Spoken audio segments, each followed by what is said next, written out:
Good morning, it's Dr. Rebecca Harwin from Conquer Your PCOS Naturally, and today I wanted to talk about our weight set point. So some people tend to be able to eat whatever they like and stay thin, and some people, often women with PCOS, try really hard to shed weight but really struggle. So as you probably know, I've been on the weight loss journey since I put on 12 kilos with two medications, Lyrica and an antidepressant. And initially I lost 4.6 kilos quite quickly, and then in the last 10 days-ish I've lost 100 grams, which could be, a glass of water. I always weigh myself, same time, morning, no clothes on, after I've been to the toilet, but still, we as women fluctuate throughout the month anyway, if you have a cycle. So one of the things that can happen is that our body wants us to remain fairly stable with regard to our weight. So when we severely cut calories or we undergo extreme exercise, that whole eat less, exercise more business that we're told to do, it actually creates a change in our body where it goes, oh my God, I'm under stress. I must be about to face a fight or a famine. So if there's no food around, your body wants to create those energy pockets, that spare tire, because it may need it. You may need it to survive in future. The trouble is that in modern day society, the stresses that we face are very seldom life-threatening stresses. Nevertheless, our body undergoes the same changes. So it really wants to hold on to the fat that you have. And it's doing that not to annoy you, not to make you feel horrible about yourself, but because it's worried about your survival. And then when we look at, there's a study called Metabolic and Behavioural Compensations in Response to Calorie Restriction, its implications for maintenance and weight loss. This sort of shows us why this is. So they say for the first time we show that in free living conditions, calorie restriction results in metabolic adaptation and behavioural adaptation with decreased physical activity levels.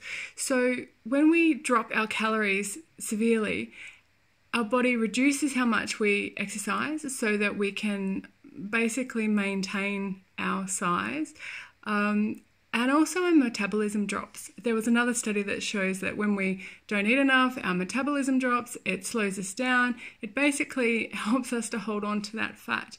So one of the things that you can do when this happens, because often for women with PCOS, it happens and it can be incredibly frustrating, is just to realize that it's part of the process, not to get stressed out about it, not to jump off the bandwagon, not to gorge and think, oh, just this one day, I'll just eat everything in sight. I mean, if you need a cheap meal, make it in the morning or once a week, and don't feel guilty about it.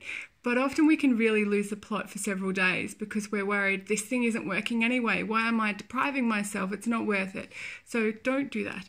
The next thing is we need to make sure we get enough sleep. So if you're not sleeping, your cravings go up because you need the energy to fuel your body and your mind. And we also know that insulin resistance increases as well. So if you don't sleep, chances are you're going to crave more food and you're going to store it as fat.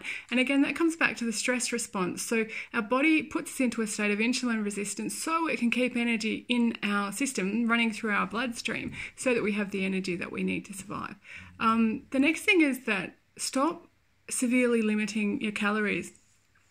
When I see some women, they've cut their calories like by 500 calories a day and the body just freaks out essentially. So when you've lost some weight, sometimes it's a good idea to just say, okay, this is a long-term game. I'm not trying to lose 20 kilos in 10 weeks. So just sit where you are, try and maintain that weight for about a month so your body realizes, okay, it's safe, I'm okay, and then restart your diet plan. I don't really like the word diet, but restart a healthier food plan with the aim of shedding some excess weight. Also focus on real foods. So instead of worrying about, oh goodness, this diet food or that diet food, just focus on real foods that your grandparents would actually have recognized as food. Make sure that you have enough fresh veggies and leafy greens and healthy protein, whether you're vegetarian and that source is tofu or tempeh, or if you're lacto-ovo vegetarian or not vegetarian, foods like eggs, free-range eggs are wonderful. And then you've got your lean meats. Just as well, one of the things that I have talked about for years is focus on learning to love yourself, because often we self-sabotage. I've seen this so commonly. And when we self-sabotage, then we feel guilty, and then we eat more, and then we think that we're not worth anything, and then we feel guilty, and then we eat more. You might know what the cycle's like. So what I wanted to talk about today is just appreciating that your body does have a set point. It can be rejigged and changed. It's not your fault as such that your body's trying to do that. It thinks it's protecting you. And with a few tweaks and a few changes, you can actually succeed.